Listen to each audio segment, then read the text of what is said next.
Salam sejahtera buat kita semua.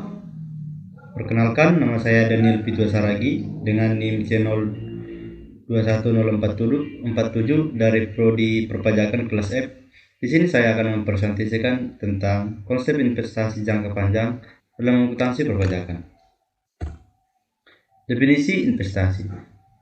Investasi adalah suatu kegiatan pendapatan pada aset produktif dengan harapan mendapatkan penumbuhan modal atau capital growth dengan jangka waktu tertentu. Pada dasarnya, investasi secara konvensional dapat diartikan sebagai suatu kegiatan bisnis yang pasif. Klasifikasi investasi. Investasi jangka panjang.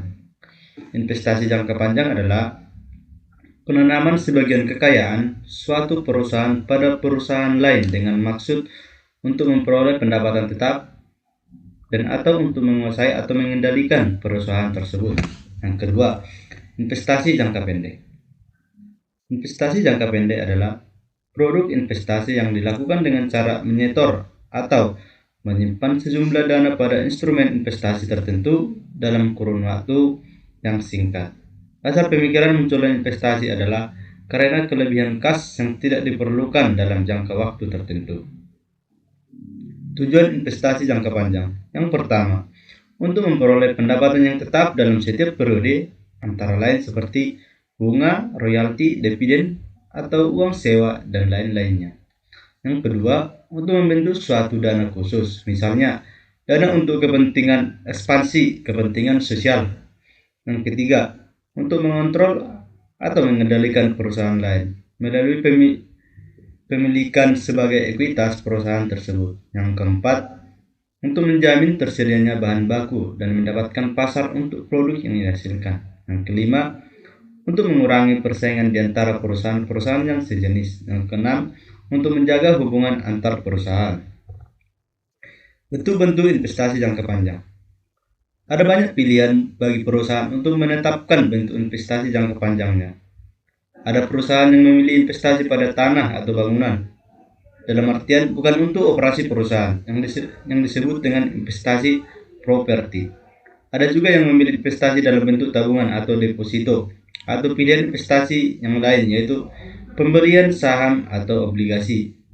Investasi jangka panjang dapat dilakukan perusahaan dalam bentuk obligasi atau saham. Apabila diperbandingkan, kedua bentuk investasi tersebut mempunyai kelebihan dan kekurangan. Investasi dalam saham. Investasi dalam bentuk saham merupakan pembelian, penyertaan kepemilikan perusahaan lain dengan tujuan untuk memperoleh pendapatan yang berupa dividen. Keuntungan lainnya bisa berupa kontrol manajemen, yaitu hak menentukan kebijakan atau perusahaan yang dibeli. Kontrol manajemen capital gain merupakan keuntungan yang dikenakan objek pajak pada pasal 4 ayat 1 Undang-Undang PPh. PP nomor 14 tahun 1997 dan KMK 282/KMK 04/97. Misalnya PPh yang dipungut dari transaksi penjualan saham di Bursa Efek ditentukan atas penghasilan yang diterima atau diperoleh orang pribadi atau badan dari transaksi penjualan saham di Bursa Efek dalam pendiri dan bukan pendiri. Dipungut PPh bersifat final sebesar 0,1% dari jumlah bruto nilai transaksi penjualan. Investasi pada obligasi. Obligasi merupakan surat pinjaman uang yang akan dilunasi setelah jangka waktu tertentu. Umumnya, obligasi memberikan penghasilan bunga dengan jumlah tetap kepada investor. Ada kalanya obligasi juga mempunyai hak atas pembagian keuntungan kalau diterima oleh pemegang obligasi yang berbentuk badan dengan repatriasi sebagai dividen. Bagian keuntungan yang diterima itu tidak dikenakan pajak.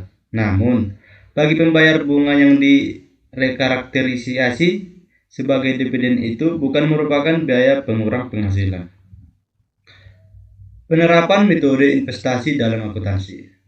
Pengertian atau definisi dividen menurut pajak penghasilan terdapat dalam penjelasan pasal 4 ayat 1 huruf G Undang-Undang Nomor 7 Tahun 1983 sebagaimana telah diubah dengan Undang-Undang Nomor 17 Tahun 2000. Selanjutnya disebut Undang-Undang PPh. Dividen yang bukan objek pajak Dividen sebagai objek pemotongan PPh pasal 23, dividen sebagai objek pemotongan PPh pasal 261. Apabila WP investor menggunakan metode biaya penyertaan pada investasi kurang dari 20%, maka WP investor tidak perlu melakukan koreksi fiskal. Kemudian penghasilan dividen dipotong PPh pasal 23 oleh investor dan akad penghasilan dividen ini dilaporkan dalam SPT tahunan PPh investor sebagai objek pajak penghasilan. Definisi kewajiban atau utang jangka panjang. Utang jangka panjang atau sering disebut long term liabilities adalah kewajiban yang harus dibayar dan dilunasi dalam tempo waktu yang relatif lama. Bisa mencapai satu periode akuntansi dalam artian 1 tahun atau bahkan lebih. Secara lebih terperinci, utang jangka panjang dapat dijabarkan sebagai suatu kewajiban atau badan di masa depan yang harus dibayarkan sebagai akibat dari penundaan pembayaran yang seharusnya dilakukan dalam 1 tahun lebih atau siklus operasional perusahaan. Jenis-jenis utang jangka panjang. Yang pertama, suatu transaksi utang disebut sebagai utang jangka panjang apabila memenuhi ketentuan sebagai berikut. Yang pertama, penerima utang mampu menjaga tingkat modal minimalnya. Yang kedua, penerima utang menyerahkan aktiva tetap sebagai jaminan kepada pemberi utang.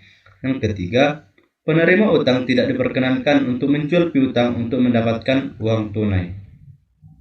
Risiko utang jangka panjang. Yang pertama, tingkat suku bunga pada utang jangka panjang baik hipotek maupun obligasi cenderung lebih rendah dibandingkan dengan jenis utang lainnya. Selain itu, jika dibandingkan dengan dividen yang harus dibayarkan perusahaan kepada pemegang saham, bunga obligasi juga lebih rendah. Yang kedua, mengurangi beban pajak karena bunga utang atau pinjaman merupakan biaya yang dibebankan kepada perusahaan.